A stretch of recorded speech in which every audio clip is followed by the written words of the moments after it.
नमस्कार, मैं मृदुला श्रीवास्तव सी न्यूज भारत में आपका स्वागत करती हूँ। वक्त हो गया है न्यूज बुलेटिन का। बुलेटिन में पहली खबर है जौनपुर की, जहां पुलिस मुठभेड़ में गौ तस्कर को किया गया गिरफ्तार। आगे देखेंगे कैसे झारखंड में धूमधाम से कलश स्थापना कर दुर्गा पूजा का हुआ आरंभ। इसी के साथ रुख करेंगे मिर्जापुर की ओर, जहाँ स्थित आदिशक्ति जगदम्बा के परम धाम विंध्याचल में नवरात्रि का हुआ शुभारंभ। ऐसी ही तमाम खबरों पर आइए विस्तार से करते हैं चर्चा। जौनपुर जिले के थाना शाहगंज व थाना खेतासराय व एसओजी टीम की संयुक्त टीम को एक शातिर गौ तस्कर गिरफ्तार करने में उस समय एक महत्वपूर्ण सफलता हाथ लगी, जब मुखबिर की सूचना पर नहर के पास गौ तस्करों के साथ हुई मुठभेड़ में गौ तस्कर द्वारा चलाई गई गोली स्वाट टीम प्रभारी के बुलेट प्रूफ जैकेट में लगी। उसके बाद प्रभारी निरीक्षक शाहगंज द्वारा आत्म सुरक्षार्थ चलाई गई यह गोली गौ तस्कर हारून उर्फ पप्पी थाना सरपताहा जौनपुर को लगी। इस मुठभेड़ के दौरान अन्य 2 गौ तस्कर अंधेरे का लाभ उठाकर भागने में सफल रहे। उपरोक्त अभियुक्त एवं घायल गौ तस्कर हारून उपरोक्त के कब्जे से एक पिकअप बिना नंबर 4 गौवंश तथा एक देशी तमंचा व कारतूस बरामद कर घायल गौ तस्कर हारून उपरोक्त को इलाज हेतु जौनपुर के जिला चिकित्सालय भेजा गया। अभियुक्त के विरुद्ध अभियोग पंजीकृत करते हुए अग्रिम विधिक कार्यवाही की गई और पुलिस का कहना है कि लगातार अभियुक्त के ऊपर दर्जनों मुकदमे दर्ज हैं तथा फरार अभियुक्तों की गिरफ्तारी का प्रयास किया जा रहा है और उन्हें जल्द ही गिरफ्तार कर लिया जाएगा। एसएसपी जौनपुर महोदय द्वारा गौ तस्करों के खिलाफ एक रात विशेष अभियान चलाया गया, जिसमें संयुक्त टीम में थाना खेतासराय शाहगंज और एसओजी की टीम थी। 2 बदमाश आते हुए दिखे अरन नहर पे थाना क्षेत्र शाहगंज में। जब उनको रोकने का प्रयास किया गया तो उन लोगों के द्वारा पुलिस पार्टी पे फायरिंग की गई, जिसमें एक बदमाश को जवाबी फायरिंग में गोली लगी है। दूसरा बदमाश अंधेरे का फायदा उठा के भाग गया। जो बदमाश गिरफ्तार हुआ है उसके खिलाफ लगभग 1 दर्जन से ज़्यादा मुकदमे हैं। उसका नाम टुआब कंकाली है, जो कि थाना क्षेत्र सरपताहा का रहने वाला है।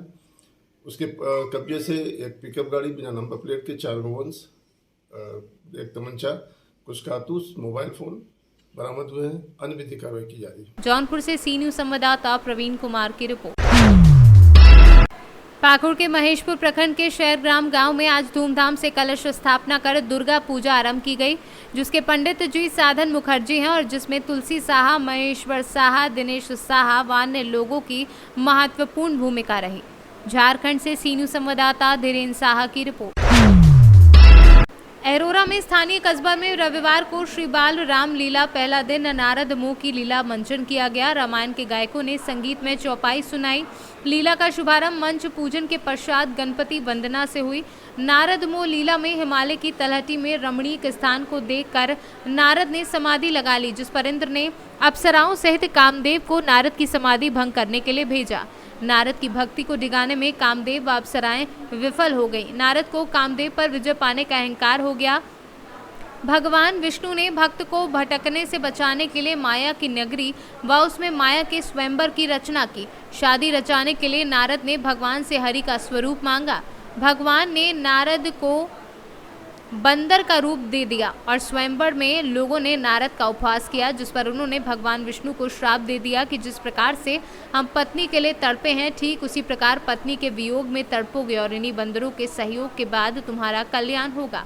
व्यास श्री चंद्र ने कहा कि पितृपक्ष में भगवान की लीला देखने का बहुत बड़ा फल मिलता है। विद्या के मामले में और व्यापार के मामले में अहरौरा नगर जो है देश ही नहीं विदेशों में जो है प्रसिद्ध था, क्योंकि यहाँ का मोट, जूता, लाशा और अन्य प्रकार की वस्तुएं जो है बाहर तक भेजी जाती थी। भगवान राम की कृपा हुई, जो कि यहाँ के लोगों ने जो है इस मंच पर राम को जो है स्थापित करके उनके गुणों का गान करने के लिए यहाँ के बच्चों को एकत्रित करके जो है और उस फल का प्रसाद पाने के लिए आज के दिन ही जो है, जिसको हम कहते हैं कि अश्विन शुक्ल पक्ष के चतुर्दशी के दिन से ही यहाँ की रामलीला का शुभारंभ कर दिया जाता है।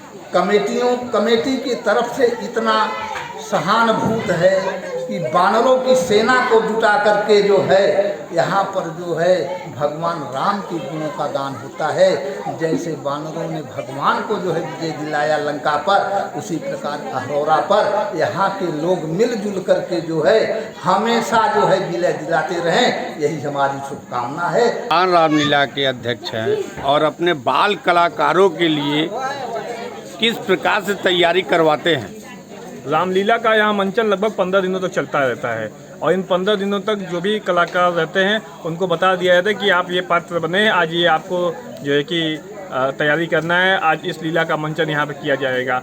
और काफ़ी इतना शानदार यहाँ पर लीला का मंचन होता है कि पेशेवर जो कलाकार होते हैं वो भी देखकर हतप्रभ हो जाते हैं कि ये छोटे छोटे कलाकार और बिना किसी के सहयोग से इतना शानदार यहाँ पर लीला का मंचन करते हैं। यहाँ पे लीला का मंचन देखने के लिए काफ़ी दूर दूर से लोग आते रहते हैं, क्योंकि यहाँ के वही कलाकार यहाँ पे मंचन करते हैं और वही मंच बनाते हैं, वही सहयोग लेते हैं, वही सब कुछ करते हैं। तो यहाँ पर ऐसा रामलीला आपको कहीं देखने को नहीं मिलेगा जो अहोरा के चौक बाजार में ये रामलीला यहाँ पर होता रहता है। मैं सभी अपने कलाकारों का, सहयोगियों का आभार प्रकट करता हूँ और आशा करता हूँ कि राम काज में ऐसे ही अपना दिन प्रतिदिन सहयोग करते रहें।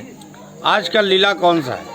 आज नारद मोह का लीला है, राम जन्म का है। ये लीला का यहाँ पर मंचन किया जाएगा और इसके साथ अगले दिन का लीला कल होगा। मैं हौसला प्रसाद त्रिपाठी, एक वरिष्ठ पत्रकार हूँ अमर उजाला का। मैं लगभग कई वर्षों से इस बाल रामलीला के शुभारंभ में आता हूँ और पूजन के दिन से लेकर के मेरी पूरी निगाह जब तक रामलीला समाप्त नहीं हो जाता है तब तक रहता है। और मेरा यह प्रयास भी होता है कि अखबार के माध्यम से भी इस बाल रामलीला को अनवरत हम लोग आगे करते रहते हैं। सबसे बड़ी यहाँ यह मैं आशीर्वाद के रूप में देना चाहता हूँ उन कलाकारों को कि यह एक कलाकार 35 वर्षों में तीसरी पीढ़ी के बच्चे इस बाल रामलीला का मंचन कर रहे हैं और ये उत्तरोत्तर बढ़ रहे हैं। मैं चाहूँगा कि इस ऐतिहासिक अरोरा की रामलीला को गति प्रदान करें ताकि इस क्षेत्र सहित अरोरा जनपद और प्रदेश में अपना नाम रोशन कर पाएं। मिर्जापुर से सी न्यूज़ संवाददाता अनिल केशरी की रिपोर्ट।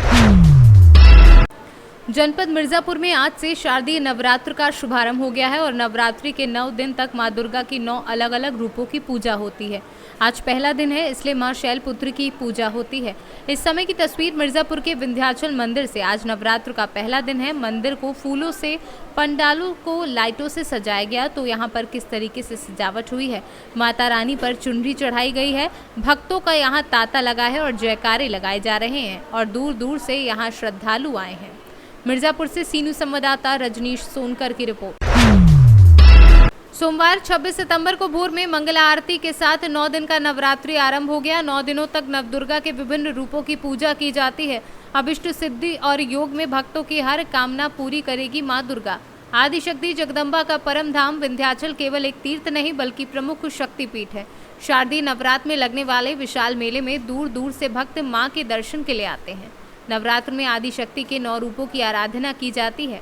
पहले दिन हिमालय की पुत्री पार्वती अर्थात शैलपुत्री के रूप में आदिशक्ति का सविधि पूजन अर्चन करने का विधान है। प्रत्येक प्राणी को सद्मार्ग पर प्रेरित वाली मां का ये स्वरूप सभी के लिए वंदनीय है। विंध्य पर्वत और पाप नाशिनी मां गंगा के संगम तट पर विराजमान मां विंध्यवासिनी की शैलपुत्री के रूप में दर्शन देकर अपने सभी भक्तों का कष्ट दूर करती है। नवरात्रि के पहले दिन श्रद्धालुओं ने पूरी श्रद्धा भक्ति के साथ आदिशक्ति मां विंध्यवासिनी का दर्शन पूजन किया। जनपद मिर्जापुर में विंध्याचल क्षेत्र में मां विंध्यवासिनी देवी का मेला सकुशल ढंग से शुरू हो चुका है। रात्रि से ही प्रशासन पुलिस की टीम रात्रि से ही यहाँ कैंप किए हुए हैं। लाखों की संख्या में श्रद्धालुगण अलग अलग प्रदेशों से आए हुए अब तक यहाँ पर दर्शन कर चुके हैं। यहाँ पर मंदिर में सुरक्षा की दृष्टि से पूरे एरिया को 10 जोन 21 सेक्टर में बांटा गया है। हर में प्रॉपर सुरक्षा प्रबंध लगे हुए हैं, मजिस्ट्रेट भी लगे हुए हैं, घाटों पर भी प्रॉपर सुरक्षा प्रबंध लगे हुए हैं।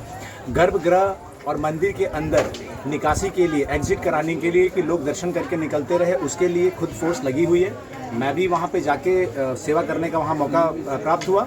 अभी हम लोग घाटों पे भ्रमण करके इंश्योर करा रहे हैं कि सभी को लोग सकुशल ढंग से स्नान करें और बाकी भी अन्य भी सुरक्षा और बाकी जो इंतजाम हो, बिजली पानी चाहे सुरक्षा का, वो किए गए हैं। फायर सेफ्टी हो चाहे अपराधियों से निपटने के लिए, वो भी हमारी टीमें बनी हुई है। सभी को साथ लेते हुए जितने भी श्रद्धालु जन भक्तजन हैं उनसे अच्छा व्यवहार करते हुए अच्छे ढंग से इस मेले को चलाया जा रहा है और मां विंध्यवासिनी देवी जी के आशीर्वाद से इस मेले को सकुशल ढंग से संपन्न करवाया जाएगा। मिर्जापुर से सी न्यूज़ संवाददाता रजनीश सोनकर की रिपोर्ट।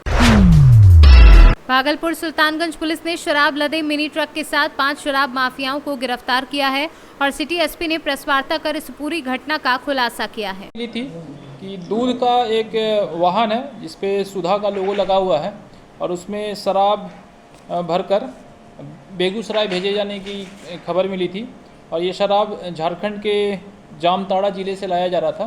गुप्त सूचना के आधार पर हम लोगों ने 3 टीम का गठन किया डीएसपी लॉ एंड ऑर्डर के नेतृत्व में और इस गाड़ी को सुल्तानगंज थाना अंतर्गत पकड़ा गया और इस गाड़ी के साथ जो एक लाइनर गाड़ी थी हुंडई क्रेटा गाड़ी है उसमें भी 2 लोग बैठे हुए थे और शराब से लदी हुई जो गाड़ी है उसमें भी एक व्यक्ति सवार था। गाड़ी से करीब 1300 लीटर शराब रॉयल्स गोल्ड विस्की रैपर लिखा हुआ है ये बरामद किया गया है। करीब 4000 बॉटल्स हैं और इन तीनों लोगों की गिरफ्तारी के बाद गहन पूछताछ किया गया और इन्होंने बताया कि बेगूसराय का एक माफिया है मोकामा जिला पटना का शशि भूषण सिंह उसी की ही गाड़ी है और शराब मंगाने वाला जो आदमी है उसका नाम है राम कुमार, वो बेगूसराय का रहने वाला है। उसने इनको करीब 5 लाख रुपए दिए थे शराब जाकर लाने के लिए और पुलिस को सूचना मिलते ही इन दोनों गाड़ी को सीज किया गया, सारा शराब सीज किया गया है और ये जो शराब मंगाने वाले माफिया हैं राम कुमार और शशि भूषण सिंह इनको भी गिरफ्तार किया गया है। इसका बैकवर्ड लिंकेज भी हम लोग स्थापित कर रहे हैं और इसमें आगे की कार्रवाई भी की जाएगी। टोटल 5 गिरफ्तारी हुई है, इसमें 3 लोग घटनास्थल पे गिरफ्तार किए गए हैं और फॉरवर्ड लिंकेज स्थापित करते हुए एक को मोकामा जिला पटना से गिरफ्तार किया गया है और दूसरा शशि भूषण सिंह है उसको चेरिया बरियारपुर थाना बेगूसराय से गिरफ्तार किया गया है। इसका आपराधिक इतिहास भी शशि भूषण सिंह पर बेगूसराय में काफ़ी शराब के मामले दर्ज है। पहले भी ये शराब मंगवाने और सप्लाई करने का काम करता रहा है और भी लोगों का आपराधिक इतिहास प्राप्त किया जा रहा है। भागलपुर से सी न्यूज़ संवाददाता राहुल कुमार सिंह की रिपोर्ट। भागलपुर के नवगछिया रंगरा थाना क्षेत्र के भवानीपुर में पति पत्नी के आपसी विवाद में 27 वर्षीय युवक ने पंखे से लटक कर आत्महत्या कर ली।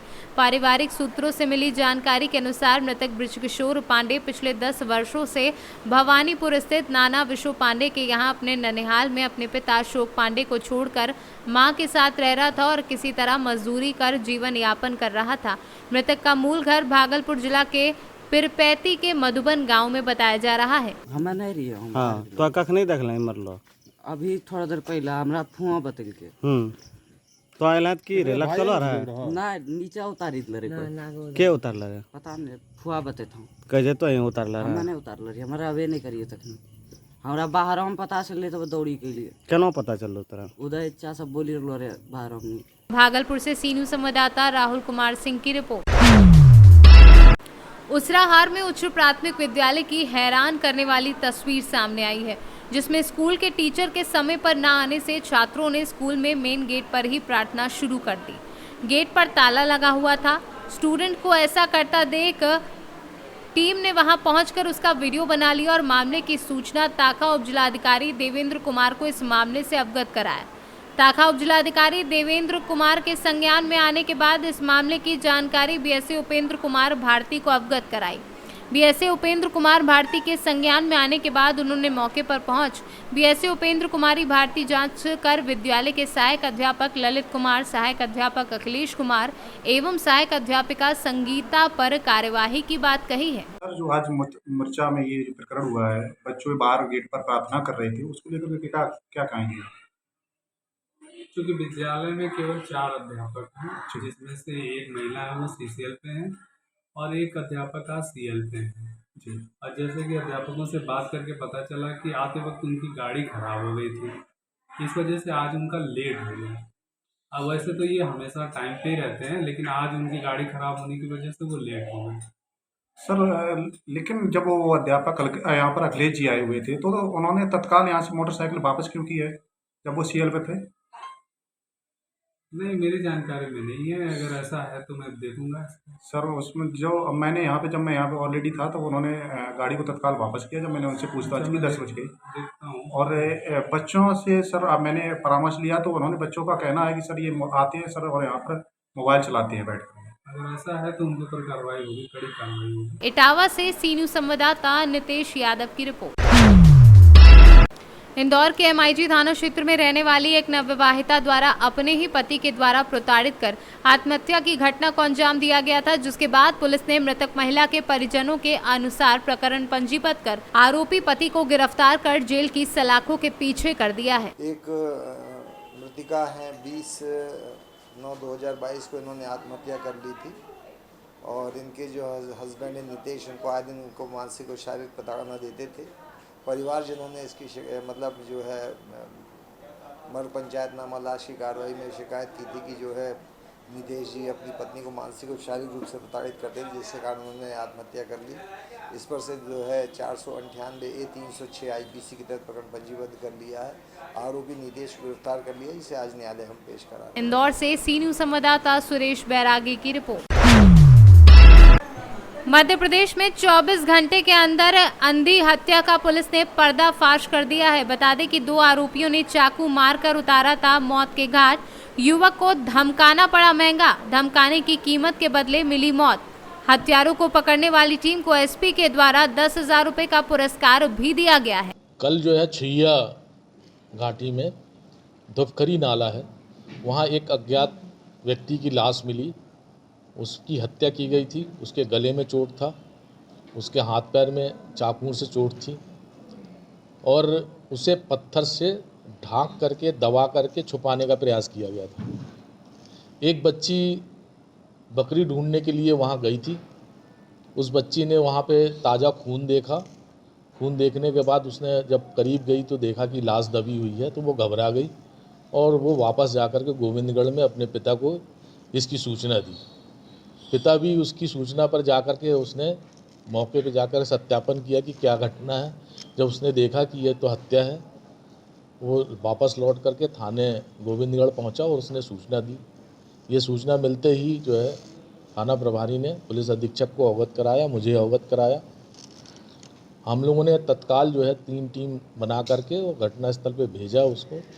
हमारे लिए ये चुनौती थी कि वो लाश अज्ञात थी, वो किस व्यक्ति की है ये पता नहीं था। जब लाश पंचनामा हुआ, FSL, फिंगरप्रिंट और अन्य जो पुलिस की टेक्निकल टीम थी वो जब वहाँ पहुँची और उसने जब उसका लाश का पंचनामा बनाया तो पंचनामे के दौरान कुछ दस्तावेज मिले। उस दस्तावेज के आधार पर 4 घंटे के अंदर हमने पता कर लिया कि वो व्यक्ति कौन है। वो व्यक्ति जो है विवेक तिवारी है और ये लोही का रहने वाला है। थाना कोतवाली का ये निगरानी बदमाश भी है। जब ये जानकारी हो गई तो दूसरी टीम ने ये पता लगाया कि इनके साथ कौन कौन लोग थे घटना के दिन। तो ये पता चला कि 2 व्यक्ति जो है इनको लेकर के छुइया घाटी की तरफ मोटरसाइकिल पल्सर से गए थे। ये जब जानकारी हुई तो ये पता लगाया कि मोटरसाइकिल कौन थे। फुटेज देखे गए, उसमें नंबर आया। नंबर तलाश करके इनका पता लगाया गया तो पता चला कि रवि तिवारी और विवेक नामदेव ये 2 जो हैं उसके साथ गए थे। पुलिस ने जो है इनकी तलाश की, ये भाग गए थे और पुलिस ने जो है तत्परता के साथ अपने तकनीकी सहयोग के से उनको पकड़ लिया, उनका लोकेशन ट्रेस करके। पकड़ने के बाद जब पूछताछ हुई तो ये पता चला कि ये जो मृतक है इनको धमकाता चमकाता था और इसकी पेशी सीधी में थी। मोटरसाइकिल से ये लोग सीधी लेके जा रहे थे और इसी बीच इनने पहले से दोनों ने प्लानिंग बना ली थी और कुछ खाने पीने के सामान ले गए थे और वहीं रोक करके खिलाने के बहाने वहाँ ले गए और ले जाने के बाद उसको मारने लगी। ये भी लपट पड़ा मृतक भी, और जिससे विवेक नामदेव को चोट आई सर पे। दोनों ने मिलकर के जब हत्या कर दी तो उसको छुपाने के प्रयास से पत्थरों से दबा दिया। चाकू को अपने साथ लेकर के और मोटरसाइकिल लेकर के वापस आए। नामदेव ने हॉस्पिटल जा कर के डॉक्टर को ये बता करके कि मेरी गाड़ी का एक्सीडेंट हो गया, गिर गई जिससे चोट आई है, और उसने उपचार भी कराया। इस तरह पुलिस ने 8 घंटे के अंदर इस सनसनीखेज मामले को जो है पड़ताल करके पर्दाफाश किया और अज्ञात 100 को ही नहीं अज्ञात हत्यारों को भी पकड़ा और उनसे जो घटना में प्रयुक्त हथियार था वो भी जब्त किया है। अभी उनसे पूछताछ चल रही है। आगे की कार्रवाई साक्ष्य एकत्र करने के बाद उसे न्यायालय पेश किया जाएगा। हत्या का मुख्य कारण क्या था? हत्या का जो हत्या का क्या कारण था? ब्लैकमेल किस वजह से था? हत्या अभी तक जो पड़ताल में ये आई है कि जो 2 आरोपी हैं उनको वो चमकाता था, मारपीट करता था, उनसे पैसे की मांग करता था और कुछ इनका लेन देन का भी विवाद है जो अभी अस्पष्ट है। अभी उनसे पूछताछ जारी है। हत्या के बाद कहाँ फरार हुए, कहाँ से गिरफ्तार किया गया? हत्या के बाद वो यहीं थे, यहीं रीवा में थे, लेकिन जब हमने गाड़ी का लोकेशन नंबर आया जब ज्ञात हुआ था, उससे जो हमने नंबर से डिटेल निकाली थी उसमें एक नंबर था जो हमको भ्रम कर रहा था, उसका लोकेशन जबलपुर भेड़ाघाट आ रहा था। तो हमें ये लगा कि जो आरोपी जो है इतना लंबा समय है 3-4 घंटे का, वो जबलपुर पहुंच गए हैं, इसलिए थोड़ा सा हमको विलम्ब हुआ। लेकिन बाद में जब डिटेल दूसरी सूचनाएं एकत्र हुई और दूसरे सूत्र जो मिले उससे हम ये हुआ कि ये यहीं पे हैं और पुलिस ने अपने मुखबिरों की सूचना पर उसे पकड़ लिया। सर अभी तक ये जितनी भी हत्याएं में सबसे तेज खुलासा है इसका गोविंदगढ़। हाँ, इसका श्रेय जो है गोविंदगढ़ थाना प्रभारी और हमारे जो साइबर सेल है, इनकी तत्परता का परिणाम है कि जो हम इतनी कम समय में और इतनी सनसनीखेज मामले को, जो हमारे लिए एक चुनौती थी, उसको हम बिल्कुल चंद घंटे में ही सॉल्व कर लिए। पूछताछ में सर और भी कुछ पता चला कि क्या बड़ी घटनाओं में भी ये शामिल रहे हैं पूर्व में? अभी उनसे पूछताछ चल रही है। जैसे मृतक है उसका भी एक क्रिमिनल हिस्ट्री है, उसके 12 अपराध हैं। अभी यही है ना अपने पास। इस संबंध में और डिटेल जो है हमारे गोविंदगढ़ थाना प्रभारी भी बताएंगे। आपको कुछ कहना बताइए।